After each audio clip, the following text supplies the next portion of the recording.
2, 1...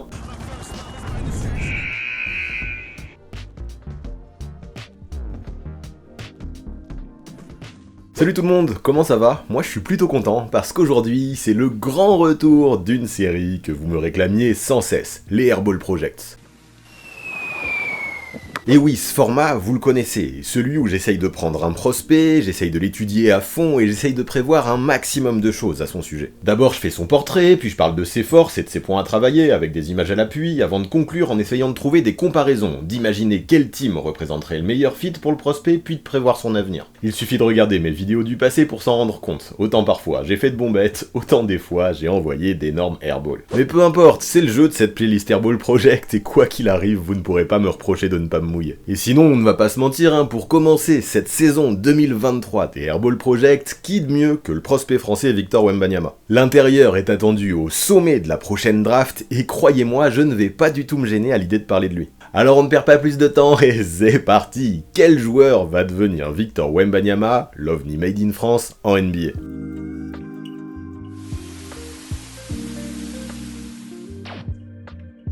Bon déjà, si vous êtes des habitués de la chaîne, ou même des habitués du basket tout court, j'imagine que Victor Wembanyama, vous le connaissez déjà très bien. La première vidéo que j'ai sortie sur lui, c'était il y a presque 4 ans déjà, et depuis, il y en a eu d'autres, et surtout, il a fait d'immenses progrès. Il y a tellement de nouvelles choses hypantes à raconter à son sujet, je ne vais pas me cacher, je suis super heureux à l'idée de vous en reparler aujourd'hui. Et ce qui est cool, c'est qu'en amont du NBA Paris Game, le mois dernier, j'ai pu interviewer Kobe White des Chicago Bulls en one-on-one. Vu qu'on était dans la salle de Levallois, dans laquelle Wemby évolue actuellement, je ne me suis pas gêné pour lui demander son avis à propos du prospect français, et vous allez voir qu'il est plutôt enthousiaste. You know, we are in Levallois, the place where Victor Wembanyama plays. Do you think he can be the next superstar in the NBA? Yeah, I think he can. Yeah, he can. Yeah, without a doubt. What he has, you can't teach. He's a freak talent. You know, obviously he's gonna probably more than likely be the number 1 pick. Okay, yeah. But whoever gets him, lucky, because I feel like he can definitely be a superstar. Yeah. For sure. Okay. Yeah. Un Français donc qui deviendrait une future star en NBA. C'est fou non? Ça fait plaisir. Et du coup là on peut se demander, ce Victor, d'où vient-il? Alors même si je vous ai déjà présenté son portrait par le passé sur ma chaîne, un petit rappel ne fera pas de mal. Wemby est né en 2004 en région parisienne et vient donc de fêter ses 19 ans. Après avoir pratiqué plusieurs sports comme le judo et le football, c'est vers le basket qu'il se tourne, comme sa grande sœur et comme sa maman. Notons que son père Félix était lui aussi un sportif de haut niveau qui se spécialisait dans le triple saut. Dans l'entourage et la génétique, on était déjà pas mal, non? Surtout que le petit frère, lui aussi, joue à l'Asvel en ce moment en espoir, après être passé par le handball. Mais si vous ne le connaissez pas, ce qui vous a probablement choqué sur la photo précédente, c'est la taille de notre prospect du jour. Aujourd'hui, même s'il y a des débats à ce propos, les dernières mesures estimeraient qu'il affiche 2,24 m sous la toise, une dinguerie absolue. Et ce qui est intéressant en fait, c'est qu'il n'a pas atteint de telle mensuration en raison d'une poussée de croissance phénoménale à l'adolescence. Non, que ce soit à ses débuts dans le basket au sein de l'Entente Le Chesnay-Versailles ou à Nanterre, partout où il passait, il était le plus grand, vu qu'à 11 ans, il mesurait déjà 1,91 m. Ça déjà c'est un point intéressant à soulever, ça veut dire que dès son plus jeune âge, il a pu s'adapter à son corps et à sa grande taille, et ça aujourd'hui, vous allez le voir, c'est très marquant, très important. En mixant des mensurations hors normes, une maturité déjà à toute épreuve, mais également une dextérité jamais vue en France pour un joueur de cette taille, il remporte tout plein de distinctions en jeune, jusqu'à être testé par le centre formation de Barcelone à 14 ans. Et là faut pas se le cacher, vu la renommée du club catalan, un voyage vers l'Espagne aurait pu être très intéressant pour le développement de Wemby. Sauf que non, Victor préférait rester près de chez lui, près de ses proches, et surtout on voulait qu'on lui dise aussi quand ça n'allait pas, chose qui visiblement n'avait pas été faite à Barcelone, tant les formateurs étaient admiratifs de son niveau de jeu. Voilà pourquoi il décide de rester à Nanterre pour y intégrer le centre de formation à la suite de sa saison U15. À ce niveau-là, encore une fois, il pète tout, et c'est sur cette super lancée qu'à 15 ans à peine, on l'appelle avec le groupe pro. Et ouais, pour les aficionados de la chaîne qui suivent toutes les vidéos, rappelez-vous, c'est à cette époque-là que j'avais fait ma première vidéo sur Victor Wembanyama. Et en pro, après avoir joué ses premières minutes en Eurocup, peu à peu il gagne sa place dans le championnat français, gagnant du temps de jeu et des responsabilités, lui qui en parallèle évoluait toujours avec les espoirs à Nanterre et même en N1 avec l'INSEP, championnat dans lequel il compilait des statistiques jamais vues, même dans NBA 2K. Lors de la saison 2020-2021, en Pro A, il termine meilleur contreur. Il est élu meilleur espoir du championnat de France également, et c'est à ce moment qu'il décide de faire le grand saut, direction Villeurbanne, l'Asvel, pour y jouer l'Euroleague. Là-bas, il retrouve sa sœur Eve, qui évoluait avec l'équipe féminine. Précisons d'ailleurs également que son petit petit frère Oscar fait actuellement partie du groupe Espoir. Quoi qu'il en soit, si nous en revenons à Victor, en signant pour 3 ans dans le club lyonnais, cette étape devait réellement représenter la dernière marche à franchir pour passer un nouveau step avant le grand départ vers la NBA. Sauf que les choses ne se sont pas passées comme prévu, et finalement, à Villeurbanne, Wemby n'y passera qu'une seule saison. Pourtant, ses stats étaient plutôt prometteuses vu les ambitions du club rhodanien, mais on peut penser qu'il s'imaginait jouer plus de 17 minutes par match en arrivant là-bas, et aurait probablement davantage l'occasion de se montrer en championnat, comme en Euroleague, même si les blessures ne l'ont sûrement pas aidé. C'est ainsi qu'à la grande surprise de pas mal de monde, Victor prit ensuite la direction des Mets de Boulogne-le-Valois. Même si à l'Asvel on lui promettait un rôle majeur pour sa saison 2, chez les Mets, il serait la star, par qui tout le jeu passerait. En plus de ça, il fréquenterait Vincent Collet, sélectionneur de l'équipe de France, tout en ayant l'occasion de se rapprocher de ses parents et de ses amis pour sa dernière année en France avant de faire ses valises pour la NBA. Alors ok, à Boulogne-le-Valois, il ne disputerait pas de Coupe d'Europe, mais quand même, avec du recul, on s'en rend compte, cette décision avait beaucoup de sens. Et actuellement, le géant français est en train de nous le prouver. Aujourd'hui, en tournant à des moyennes proches de 22 points, 10 rebonds et 3 contres, il est juste devenu la méga star de Betclic Elite. Celui qui, partout où il va, joue à guichet fermé. Quand on voit qu'il a été capable d'enchaîner 4 matchs de suite à au moins 30 points et que personne n'avait fait ça, tout âge confondu, depuis 1984, on comprend pourquoi. En parallèle, dans toute l'histoire de la Pro A, de la division française, il est devenu le joueur qui, à ses 19 ans, avait scoré le plus de points, devant Tony Parker et Antoine Rigaudot, excusez du peu. Mais probablement le sommet de sa hype a pris place en début de saison lorsque les Mets sont allés à Las Vegas pour y affronter la In-Night Team de Scoot Henderson, censé être son plus gros rival à la draft 2003. Là-bas, avec les règles NBA, Wemby sort un premier match à 37 pions, un deuxième à 36, et le phénomène prend de l'ampleur sur la planète entière. Aux US, de LeBron James à Giannis Antetokounmpo, en passant par Stephen Curry ou Kevin Durant, tout le monde reste bouche bée devant le jeu de la pépite française. Les avis sont unanimes, le prospect possède un talent unique, jamais vu, et il pourrait devenir un gros problème pour tout le monde lorsqu'il arrivera en NBA. Dites-vous d'ailleurs pour aller plus loin que la Grande Ligue a même acheté les droits de retransmission de ses matchs français à l'international, du jamais vu, et aujourd'hui, il est possible de suivre les exploits de Wemby dans le monde entier, c'est dire l'ampleur de sa hype. Puis pour être complet, il faut aussi parler de ses performances sous le maillot de l'équipe de France, qui vraisemblablement paraît lui tenir à cœur. En espoir, en étant toujours surclassé, il a déjà remporté la médaille d'argent de l'Euro U16, la médaille d'argent du mondial U19, et à chaque fois, il fut élu dans le meilleur 5 de la compétition. Sa prestation en finale d'ailleurs, en 2021, face aux US, perdue par la France de seulement 2 petits points, n'a laissé personne de marbre. Victor Wembanyama, ça devenait évident, avait tout pour devenir à terme un joueur incroyable, s'il ne l'est pas déjà. Dernièrement, il a obtenu ses premières sélections en équipe de France A pour les qualifs à la Coupe du Monde, et vu comment il a brillé lors de ces rencontres, il devrait continuer à les cumuler. 20 points contre la Lituanie, 18 contre la Bosnie, lors de 2 grosses victoires, sans jamais jouer plus de 24 minutes, franchement, vous voulez quoi de plus? Peut-être qu'il prenne 17 rebonds en un match, en d'autres termes, qu'il égalise le record all-time de Rudy Gobert dans le domaine. Eh bien, il l'a fait, dès sa 3e sélection. Même au niveau international, comme partout ailleurs, Victor Wembanyama a fait des débuts sur les chapeaux de roue.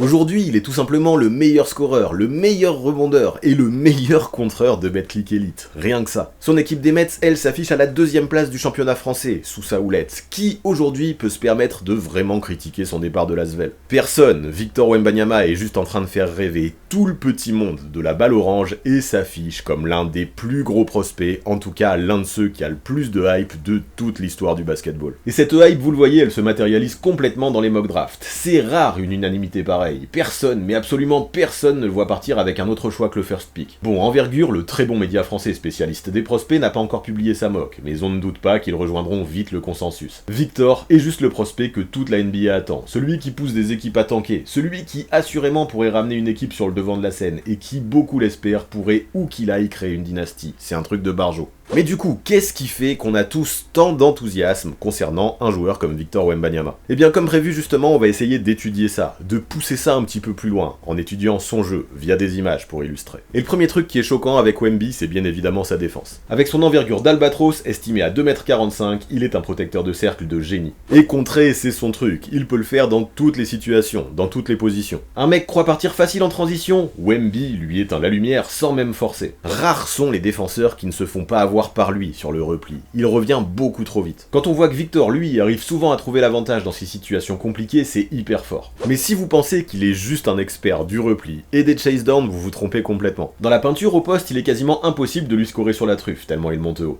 Tu peux essayer de le taffer, de bouger, de faire des moves, ça n'y fera absolument rien. Même après avoir sauté sur une feinte, il remonte tellement vite, tellement dans le bon timing que ça devient impossible. Dans ce secteur, il connaît son rôle, il use de sa longueur, de ses qualités de timing et de placement, et ça lui permet de briller de mille feux. Dans la protection du cercle, il est juste un game changer, spécialiste des blocs parties, main droite comme main gauche. Tous ces éléments, ils sont déjà énormes, et si seulement il n'y avait que ça défensivement. Il n'est pas bon que sur l'homme, il peut aussi jaillir de nulle part, en second rideau, pour envoyer un SWAT. Avec lui sur le terrain, qu'il soit loin ou près, tu n'es jamais tranquille pour envoyer un tir. Alors là, on pourrait se dire, avec les grands comme ça, l'objectif est simple, tu les fais sortir de la peinture et tu deviens tranquille, mais là même pas. Il reste sur ses appuis, patiente, se déplace bien, et jaillit pile au bon moment, c'est fou. Le mec peut switcher partout, à tous les postes, du jamais vu pour cette taille. Même si Bol Bol s'en sort bien dans le domaine, Victor c'est encore le niveau au-dessus. Des meneurs au pivot chez les adversaires, tout le monde y passe, tout le monde finit par prendre son contre. Alors une autre stratégie face à lui, ça pourrait être de faire circuler la balle, histoire de le prendre de vitesse, histoire qu'il soit dépassé et qu'il ne soit pas présent au bon moment au bon endroit, mais toujours pas. Wemby couvre tellement d'espace en peu de temps qu'il peut revenir à une vitesse effroyable sur les close-out pour dévier les tirs de loin. En vrai, des images de ce genre, je pourrais vous en mettre des dizaines et des dizaines tellement il pose de contre dans tous les sens, dans toutes les positions, à tous les endroits, sur tous les joueurs. Un shooter, de près comme de loin, ne peut jamais vraiment être ouvert face à lui. Mais stop, avançons un peu, ça pourrait devenir répétitif et interminable. Je crois qu'on a compris. Pour ce qui est du contre, Victor est juste un expert de grande classe. Ce que l'on retiendra surtout, c'est qu'il est un défenseur de ouf, capable d'intervenir sur tous les postes. Puis en fait, même quand il ne pose pas des contres, il faut se rendre compte qu'il est super efficace pour gêner les attaquants en face de lui. Déjà forcément avec sa mobilité, son envergure et sa vitesse latérale, il les oblige à énormément travailler pour prendre des shoots difficiles, c'est balèze. De toute façon, face à Wemby, tu déjoues, tu ne peux prendre aucun shoot classique, aucun shoot habituel, c'est vraiment dérangeant. Il fait bien trop peur, et souvent les tentatives adverses se transforment en flotteurs difficiles ou précipités. Là-dessus, que dire de plus? Il est bon sur l'homme, il est bon du côté faible, il est bon au périmètre, il est bon sur les close-out, ça suffit, ce mec-là n'aurait-il donc pas de faille en défense? Ah bah tiens, la couverture du pick and roll peut-être, c'est vrai qu'on n'en a pas encore parlé, et Dieu sait que c'est super important ça en NBA.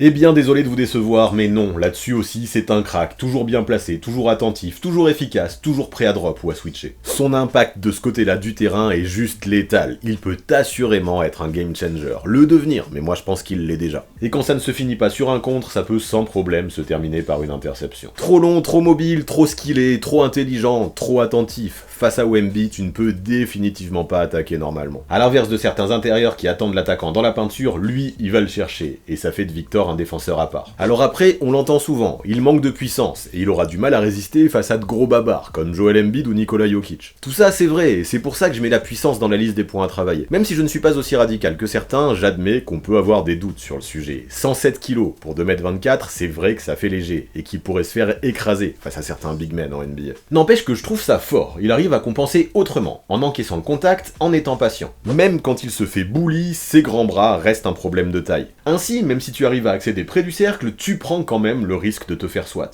Maintenant, bien sûr, on ne va pas se mentir, ça ne lui ferait pas de mal de prendre quand même un peu de poids. Ça lui permettrait de mieux résister au contact par exemple et de poser vrais écrans, de bonhomme. En attaque toujours, ça l'aiderait à enfoncer son adversaire plus souvent, plus facilement aussi. Travailler davantage en force l'emmènerait à moins s'en mêler les pinceaux parfois, par exemple sur ses dribbles. Et surtout, gagner en puissance l'emmènerait à aller choper encore plus de rebonds, notamment défensifs, en progressant énormément sur les box-out. Bon, là-dessus non plus, pas de grosses critiques à dire, parce qu'avec sa taille, il reste tout de même le meilleur rebondeur de Betclic Elite, et de loin. Mais en vrai, vu sa longueur, on se dit que souvent, en appuyant davantage sur ses écrans retard au rebond défensif et en résistant mieux à la puissance de ses adversaires, il pourrait réellement faire un chantier dans le domaine. Je ne dirais donc pas que le rebond fait partie de ses faiblesses, mais le box-out représente clairement un secteur dans lequel il peut encore progresser. Maintenant, ce qui est rassurant, c'est qu'il semble posséder la frame et les épaules suffisantes pour se développer physiquement. Il est bien entouré au niveau de la musculation et de l'alimentation, et il progresse à son rythme, intelligemment. Comme des Kristaps Porzingis ou des Rudy Gobert avant lui, je ne serais pas surpris de le voir prendre sa petite dizaine de kilos dans les années à venir. 117 kills, ça ferait déjà plus sérieux. Il faudra que ce soit progressif pour ne pas perdre en mobilité, mais ça l'aidera assurément à mieux s'en sortir dans la grande ligue. Surtout que bon, même si je disais que parfois ce manque de puissance pouvait l'handicaper, en attaque, ça reste tout de même très très rare. Wemby possède une telle coordination que si on prend du recul, on s'en rend compte, constamment il arrive à s'en sortir sans obligatoirement avoir à utiliser utiliser de sa force. Sa fluidité et son contrôle de balle sont complètement insane pour un joueur de sa taille, c'est magnifique. Dans son bag, offensivement, l'intérieur possède des skills à n'en plus finir. Il peut enchaîner les feintes, changer de direction, se retourner et finir grâce à un excellent toucher. Qui a besoin de puissance quand en parallèle il sait faire tout ça sur un terrain de basket? Regardez-le enchaîner les dribbles, les chimies et lâcher la balle à une hauteur complètement incontrable. Cette fluidité dans le handle et dans les appuis, pour un 7-footer, c'est complètement exceptionnel. Ne vous inquiétez donc pas, même s'il ne gagne pas en puissance, des points il va en mettre, et pas qu'un peu. Son turnaround, il l'a taffé, croyez-moi, et aujourd'hui il l'utilise comme une vraie arme. Surtout que vous savez quoi, c'est super intéressant, malgré sa taille, Wemby ne sera pas utilisé au poste 5. Lui, c'est un vrai poste 4. Pour le défendre, il faudra mettre quelqu'un de mobile, pas forcément un pivot, et la puissance pour lui deviendra ainsi très vite secondaire. Surtout que même si cette coordination l'aide très bien sur son jeu en ISO, elle lui apporte aussi tout un tas d'autres choses. Déjà, et ça encore une fois c'est assez fou, en portant la balle il peut mener une contre-attaque, à lui tout seul, de A à Z. D'ailleurs sur ses phases de transition, il est un gars qui court étonnamment vite pour son gabarit. Constamment tu pourras le trouver en trailer après un sprint pour qu'il puisse conclure de façon violente sur sa lancée. Mais là où sa coordination m'impressionne le plus, c'est clairement sur pick and roll. Alors ok, il ne pose pas les écrans les plus solides du monde, mais ensuite, lorsqu'il coupe, tu ne peux plus rien faire. Au vu de sa vitesse et de sa verticalité, il aura à coup sûr un vrai rôle à jouer en tant que rollman en NBA. Sur les passes lobées, il sera une cible privilégiée pour tous les passeurs. Et ça, on s'en frotte déjà les mains. Mais ça, c'est aussi un petit peu la solution de facilité, l'action prévisible. Du coup, il n'en abuse pas non plus.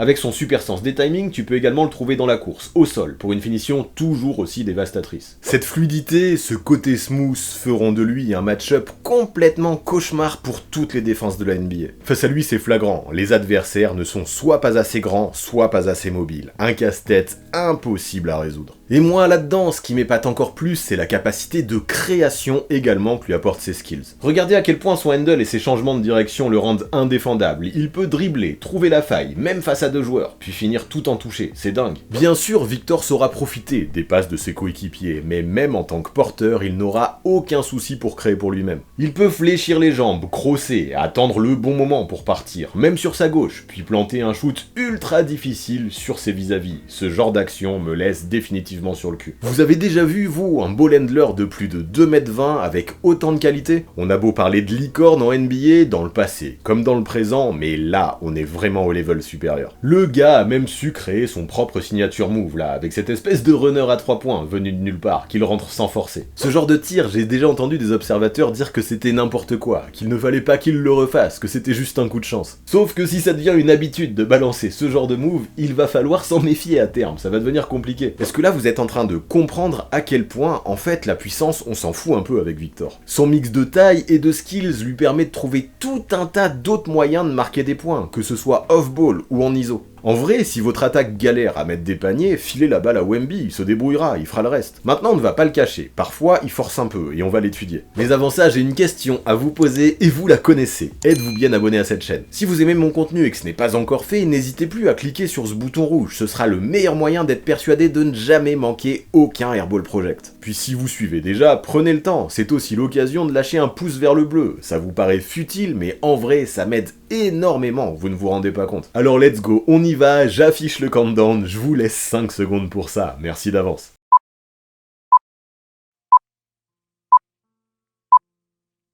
Mais bref, après cette annonce de la plus haute importance, revenons sur ce que je voulais dire concernant les progrès que Victor pourrait faire dans sa prise de décision. On ne va pas lui en vouloir pour ça, hein, tout a l'air tellement facile pour lui dans le championnat français, on comprend qu'il se fasse plaisir. Mais parfois, ouais, ses choix offensifs et sa sélection de shoot ne paraissent pas forcément toujours optimaux. Le mec peut tenter des tirs un peu rapidement, difficiles, ce qui explique ses pourcentages de loin moyens. Parfois, alors qu'il pourrait y avoir mieux à faire, au vu de ses outils et de ses qualités, il se contente de seulement shooter à 3 points. Ça lui arrive donc de faire de gros écarts, alors qu'il aurait pu facilement attaquer le cercle. Victor donne tellement l'impression de pouvoir scorer quand il veut, comme il veut, que oui, parfois c'est un petit peu frustrant quand il shoot trop vite. On sent qu'il a envie de sanctionner, pas de problème, mais lors de certaines situations, il pourrait au moins attendre que ses potes se placent au rebond. Maintenant, tout ça, je ne m'en fais pas, ça va se polir, je pense, avec l'âge, la maturité et le changement de championnat, le changement de niveau. Moins le jeu deviendra facile pour lui, et moins il pourra se permettre de s'octroyer ce genre de kiff. Donc ok, pour le moment c'est pas bien grave, mais il faut aussi noter que ses progrès dans la prise de décision pourraient également lui filer un coup de main lorsqu'il se met en tête de faire des passes. Il devra perdre l'habitude, je pense, de lâcher la balle à ses coéquipiers en l'air après avoir sauté, parce que ça finit souvent en perte de balle. On comprend que son idée initiale était tirée, puis qu'il a changé de projet au dernier moment, mais ce n'est pas viable. À lui peut-être maintenant de devenir plus patient pour être certain de prendre la bonne décision avant d'entamer son action. Tous ces constats, tous ces progrès, tout ce développement que j'attends dans le secteur pourront l'aider à gommer certains déchets et être plus efficace. Ça lui permettra par exemple aussi de mieux gérer les prises à deux, sans avoir à précipiter une passe malencontreuse. Dans ces situations d'urgence, qui arrivent de plus en plus souvent, car il est de plus en plus ciblé, Victor devra, je pense, gagner en XP. Ça lui évitera d'envoyer de mauvaises passes qui pourraient finir dans les mains des adversaires bien trop fréquemment. Maintenant, ce qui est notable, c'est que ce genre de situation prend place surtout quand Victor est utilisé en tant que créateur, limite comme un meneur de jeu. Sauf qu'il est aussi un mec qui peut vraiment varier son panel offensif, notamment grâce à une très bonne présence dans le jeu intérieur. Dans cette vidéo, on a déjà vu à quel point il pouvait assurer sur ses tirs en ISO, en turnaround ou même sur pick and roll. Sauf que lorsqu'il s'agit de s'approcher du cercle, Victor est également un excellent client. Regardez, malgré son manque de puissance, il peut aussi mettre un petit coup d'épaule et scorer dans la peinture. Bang!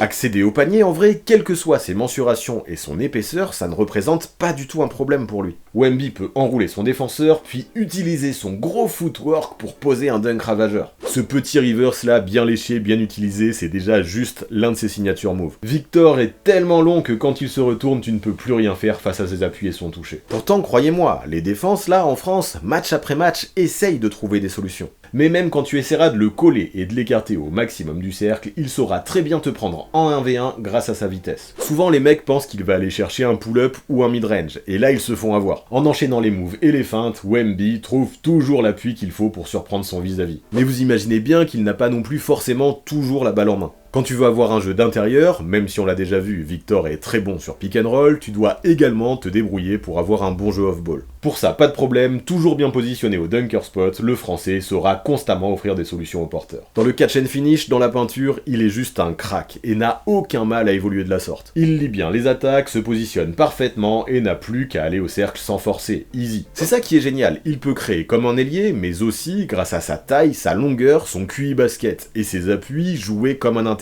C'est solide. Après avoir reçu des passes en l'air, il n'aura aucun mal à finir sur 2, voire 3 adversaires. Et si plus tôt j'avais évoqué que j'aimerais qu'il travaille les box-out pour progresser sur les rebonds défensifs, en attaque ce n'est pas la même. Avec ses grands bras et sa verticalité, il est un roi des putbacks en haute altitude. Impossible à contester. Des actions comme ça, il en fait limite à tous les matchs. Ça devient une habitude. En même temps, comment voulez-vous empêcher un mec de sa taille tout démolir en attaque lorsqu'il est bien positionné après un raté? C'est impossible. Alors ok, peut-être qu'il n'est pas le plus physique, c'est sûr, mais au moins il sait se placer, et ça c'est une vraie force. Et lorsqu'il chope la balle dans la peinture, surtout pensez à vous protéger. Franchement ça commence à faire, non? On a un crack défensif qui en attaque peut jouer comme un intérieur, mais aussi créer comme un ailier. Sauf que pour exister dans la NBA d'aujourd'hui, et vraiment briller, il faut aussi pouvoir s'écarter, et posséder un shoot au moins décent. Je pense que ça vous l'avez remarqué avec toutes les images que l'on a déjà observées, ce n'est pas du tout un souci pour Wemby. Sa mécanique est juste magnifique et lui permet d'être un danger constant sur catch and shoot. Qu'est-ce que tu peux faire? Vraiment, tu as beau être le meilleur défenseur du monde, tu ne peux pas lutter contre ça, c'est bien trop haut. Il lâche le ballon à une telle hauteur que sur ce genre de situation, il en devient complètement incontrable, impossible à gêner. Si le gars honnêtement, il est aussi bon sur ses pull-ups qu'à l'arrêt et qu'en plus de ça, il est indéfendable,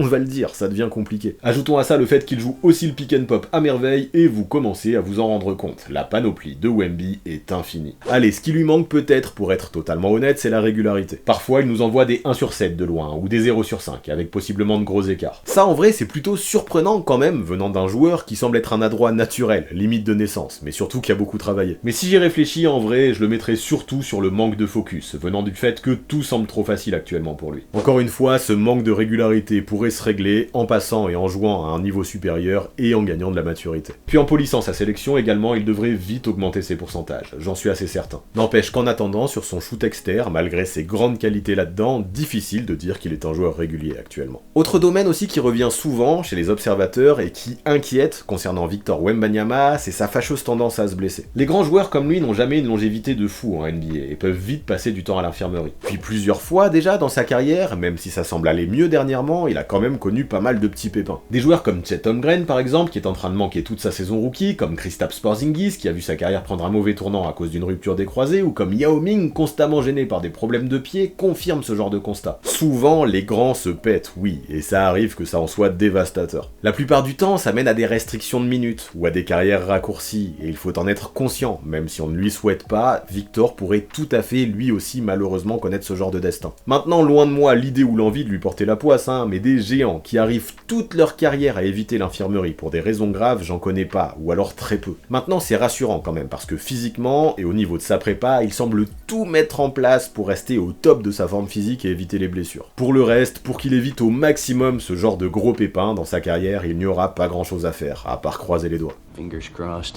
Bref, enfin, pour terminer avec ce scouting report, j'aimerais aborder un trait que j'aime beaucoup dans la personnalité de Victor, son attitude. En plus d'être un jeune brillant, intelligent, qui parle bien et réussit tout ce qu'il entreprend, il est un compétiteur né. Bien sûr qu'avec son sourire et sa bonne humeur, il a tout du genre parfait, mais sur le terrain, c'est un tueur, qui sait ce qu'il vaut et ce qu'il veut, exactement le mental que l'on cherche en NBA. Il prend chaque match au sérieux et veut jouer au plus haut niveau possible, ça s'est vu à Vegas ça par exemple. Sous les projecteurs de la planète entière, il n'a eu peur de rien et a su prendre les choses en main lorsque c'était nécessaire. Ça, croyez-moi, la façon dont il a pris son équipe sur ses épaules, les Américains l'ont constaté, et pas un peu. Puis il a eu l'occasion de connaître plusieurs systèmes aussi, et plusieurs coachs, avec l'obligation à chaque fois de s'adapter. Obligé que ça lui a permis de gagner en maturité, et ça, au vu de son arrivée prochaine en NBA, lui qui est déjà parfaitement bilingue, c'est très prometteur, c'est très intéressant. Mais ce que j'aime moi par-dessus tout, c'est quand je le vois sur le terrain, le plaisir qu'il a à être là, cette espèce d'envie de jouer tout le temps. Alors qu'il pourrait être là, avec les mains dans les poches, avec ses facilités, non, il est le premier à faire l'effort et à courir en contre-attaque. Et puis c'est pareil, alors qu'avec son talent, il pourrait être là à croquer à chaque action de façon nonchalante, non, ce n'est pas le cas. Victor aime jouer aussi et partager avec ses potes. Par exemple, il n'a pas de problème pour dévier le ballon de sa papate lorsqu'un coéquipier est mieux placé. Et même s'il ne lâchera jamais 15 passes décisives de moyenne par match, il possède tout de même une espèce de vista là, qui ne s'apprend pas. Malgré son talent individuel, il fait passer le collectif et la victoire avant le reste, et ça c'est appréciable. Il est donc un gars avec des qualités personnelles monstres, mais qui est également aussi un réel joueur d'équipe, et ça j'aime ça. Ajoutons à ça son esprit de compétition, et son côté ambitieux, et ça commence à en faire des choses. Lui-même a dit qu'il avait pour objectif de développer le corps de Giannis et les skills de KD. Ce sont des modèles en tout cas, il y a pire. Pour développer ses qualités, il est même allé jusqu'à bosser avec le coach perso de Dirk Nowitzki en Allemagne. Non, vraiment, Wemby est en train de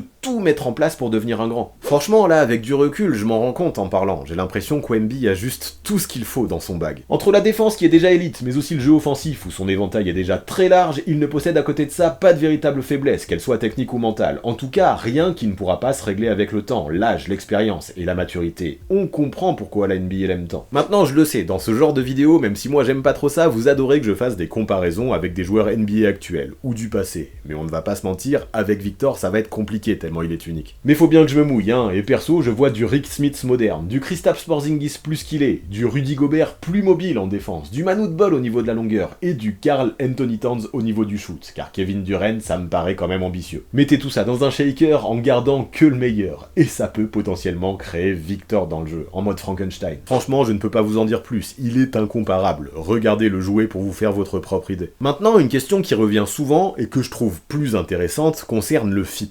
Évidemment, pour tirer un maximum de son talent, malgré ses bonnes capacités d'adaptation, il faudra que Wemby se retrouve dans le meilleur environnement possible. Parmi les équipes de fond de tableau, qui pourraient drafter haut, il y en a 4 que je retiens. 2 principales et 2 secondaires. Et les Pistons, je vais le dire, ont ma priorité. À mon sens, pour tirer la quintessence de Wembanyama, il lui faudra un excellent meneur de jeu, mais aussi de bons arrières autour de lui. Kate Cunningham, Jaden Ivey et Killian Hayes peuvent remplir ce rôle à la perfection, et le fit me paraît obvious dans le Michigan. Bon, je ne suis pas un grand fan du coaching de Dwayne Casey, mais pas sûr qu'il reste, et si c'est le cas, on fera avec. Détroit en plus de ça, parmi les équipes qui pourraient être favorites au first pick, me semble posséder l'une des meilleures bases de jeunes. Vraiment, moi ça m'enthousiasme. Mais ensuite, évidemment, qui ne rêve pas de voir Victor suivre les pas et les traces de Tony Parker du côté de San Antonio? Bon, Trey Jones n'est peut-être pas le meneur ultime, mais il a des qualités à l'organisation, et surtout là-bas il serait dans un environnement stable, serein pour se développer, en toute quiétude entre les mains de l'un des tout meilleurs coachs all-time, Greg Popovich. Assurément, il pourrait être la pièce maîtresse qui permettrait aux Texans de retrouver des ambitions ambition. Avouons entre nous que le projet fait kiffer, surtout en tant que Français, et que l'histoire serait magnifique. Ensuite, tout à l'heure, j'évoquais 2 équipes secondaires, et je pense aux Hornets et au Magic. À Charlotte, malgré la situation compliquée de l'équipe, le duo qu'il pourrait former avec la Melo Ball me plaît bien, tandis qu'à Orlando, associer tous ces freaks ensemble super longs sur le terrain me rendrait ultra curieux. Maintenant, même si je pense qu'il pourrait se développer partout et faire du bien à n'importe quelle équipe, je crois que j'aimerais surtout qu'il évite les Rockets. Pour être honnête, je ne suis pas convaincu du système actuel de Stephen Silas, et j'ai trop peur que le jeu en ISO ultra pratiqué par Kevin Porter Jr. et Jalen Green puisse être néfaste à la progression d'Wemby. Mis à part Houston donc, et peut-être Washington qui m'inquiète un peu concernant les incertitudes sur la direction que veut prendre la franchise, partout ailleurs je pense que ça m'ira. Quoi qu'il en soit, je n'imagine aucune, mais aucune équipe NBA passer sur le nom de Victor Wembanyama si elle obtient le premier choix, même en cas de blessure. Car oui, pour conclure cette vidéo, son avenir à Victor Wembanyama, parlons-en, c'est nécessaire. Je ne vais pas revenir sur toutes ses forces, ou sur ses points à travailler, on a déjà analysé ça, on en a déjà assez parlé, et de toute façon vous avez tout qui est affiché là-haut. Mais déjà je me dis que le français possède toutes les qualités nécessaires pour succéder à ses aînés Joachim Noah et Rudy Gobert pour prétendre au trophée de défenseur de l'année à un moment dans sa carrière en NBA. Il peut tellement être un game changer de ce côté-là du terrain que s'il reste en bonne santé, il a tout pour accéder à ce but. Sauf que n'attendre que de la défense de sa part, c'est être bien pessimiste. Rappelez-vous en début de vidéo, Kobe White qui disait qu'il allait devenir une superstar, et évidemment, en tant que first pick probablement légendaire, c'est ça la hype qu'il est en train de susciter. Quand tu disposes d'autant de skills, d'une panoplie si importante offensivement, d'un tel physique, d'une telle vision de jeu, d'une telle maturité et d'un tel QI basket, malgré quelques points à travailler qui viendront avec l'âge, oui, s'il est en bonne santé, son plafond est là. Devenir un joueur générationnel, multiple All-Star et appartenir au gratin de la ligue, ni plus ni moins. Un autre style de carrière pourrait limite être décevant, vu comment on parle de lui aujourd'hui. Maintenant, j'essaye de ne pas trop m'emballer, parce qu'on sait à quel point les choses peuvent aller super vite en NBA. Rappelez-vous de Zion, à l'époque de Duke, on parlait de lui comme le futur GOAT, et aujourd'hui, avec les blessures, sa carrière s'annonce déjà beaucoup plus compliqué. Donc ouais, pas trop de pression sur Wemby, on va essayer de voir ce que ça donne, même si on est obligé de lui en mettre, au vu des attentes qu'on a selon lui, on va juste regarder ce qu'il peut faire, et ce sera quoi qu'il arrive du bonus. Alors à lui maintenant de mettre en place tout le travail qu'il faut, je n'ai pas trop de doutes à ce sujet, d'essayer de rester aussi en bonne santé autant que possible, aussi longtemps que possible. Espérons aussi qu'il tombe dans un contexte sain aussi, qu'il évite les situations toxiques, et puisse s'adapter rapidement. Parce que oui, si les planètes s'alignent de la bonne façon, et veulent bien être clémentes avec lui, Victor Wembanyama possède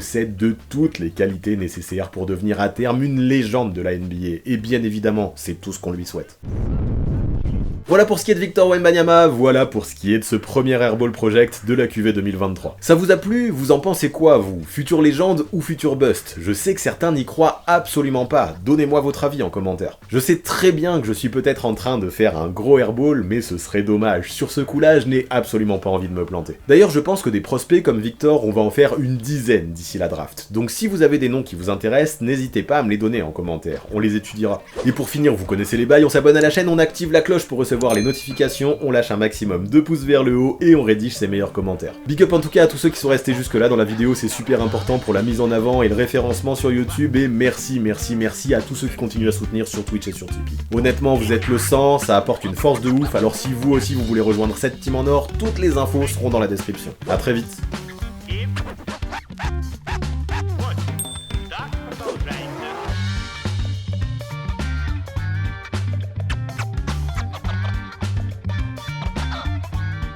You